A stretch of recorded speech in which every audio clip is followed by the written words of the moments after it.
this same program, Facts on Matters.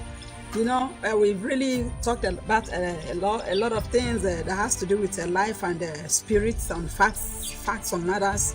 And then today we want to touch something physical, you know, that has to do with what is going on in the world today, maritally.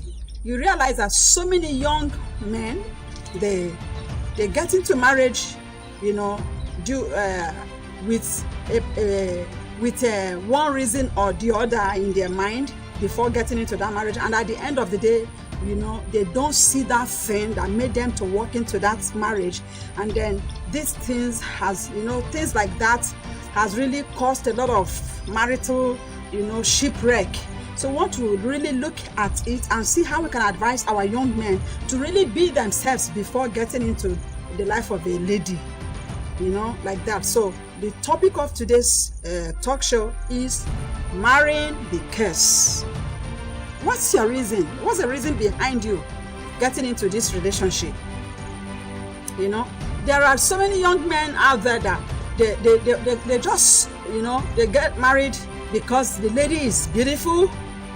Some get into the relationship because she's pretty. Some get into the relationship because she has straight legs. Some get into the relationship because she has a cat eye. Some get into the relationship because she cat works. You know, some get into the relationship because the background, the lady is coming from a well-known, you know, background, from a very wealthy background, you know. And then when you marry somebody because of this reason, the same thing applies to the female, distinct gender as well. You know, you marry a man because he's very handsome. You marry a man because he's very tall. You marry a man because he's good in bed. Or you marry the lady because you went to bed with her and you found out that she's good in bed. She has the ecstasy at the highest rate. And then things like that. You know, some marry because they love their smell. You know, some marry because she's eloquent. Some marry because she's highly educated. Some marry the lady because, you know, one because or the other, you know, things like that. We are not saying that these qualities are not good in marriage. They are very, very necessary. They are all necessities. But the point is this. If you are getting into marriage without counting the costs, you are getting into marriage without knowing convincingly that this is actually what you want for yourself. Getting into that marriage because I bet you are bound to bounce out. Sure. You are bound to what? You bounce in and you bounce out. Marriage is beyond because. Marriage is beyond for this reason. Because she's tall. If at the end of the day, that straight leg that attracted you, that was your spec, and then you walked into this marriage, what if accident occurs and the straight legs are bent and broken? Then what is the strength of your interest? Where lies your interest? The interest is gone. Of course. Or you married the lady because she has cat eyes. Now, in our time today, a lot of people are fixing all different types of eyes. So by the time you come across somebody whose own eyes, this thing is artificial and is more attracting, what happens to you? You will fall into the arms of that lady, isn't it? Yes.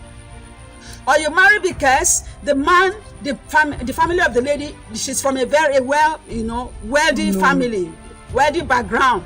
And then at the end of the day, like the story of a young guy that I came across, she actually was dating this girl.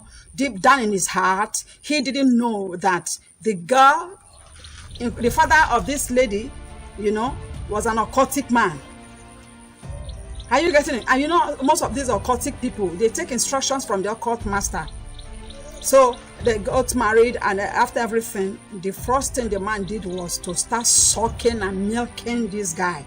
In the midst of his millions, in the midst of all hard currencies that he saved in his account.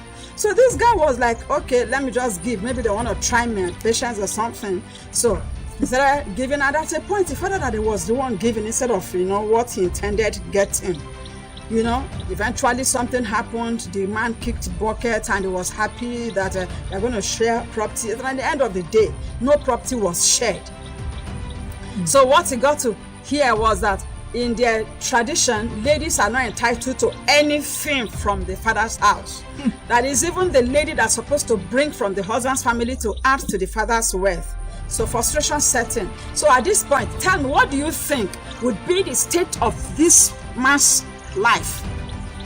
Because it will be hitting on the man and be hitting on the woman. Of course. You know, initially the man was doing everything. He was washing the woman, washing the wife's pint, washing her bra, taking her to beach, taking her to Biggs, taking her out, you know, like that. You know, everything he was doing was with intention that, oh God, everything your dad has worked down, we are going to enjoy it together, things like that. Unknown to him that there was no plan, nothing, he was not in the picture. So tell me, I want to know, what do you think would be the state of this man's feelings? This remains your favorite program, Facts on Matters.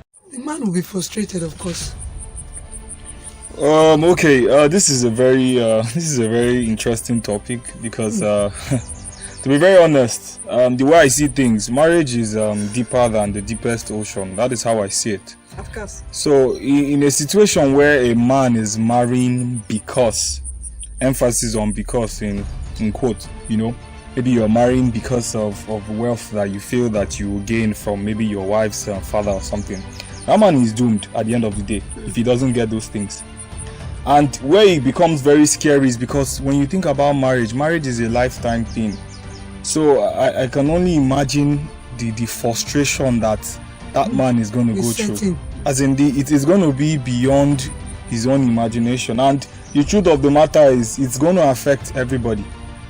Because if that man isn't happy, definitely he's going to dole out that portion, his own, as in a portion of frustration that he's dealing with. He's going to dole it out, of course, to his partner. His attitude, character, everything. Honestly, I tell you, and the two of them will not be happy. Because he'll be highly disappointed. He will be frustrated. He will keep having these flashbacks of, hey, I think I made a mistake. You know, all that stuff. I shouldn't have ventured into this. You know, in his life that he would have married.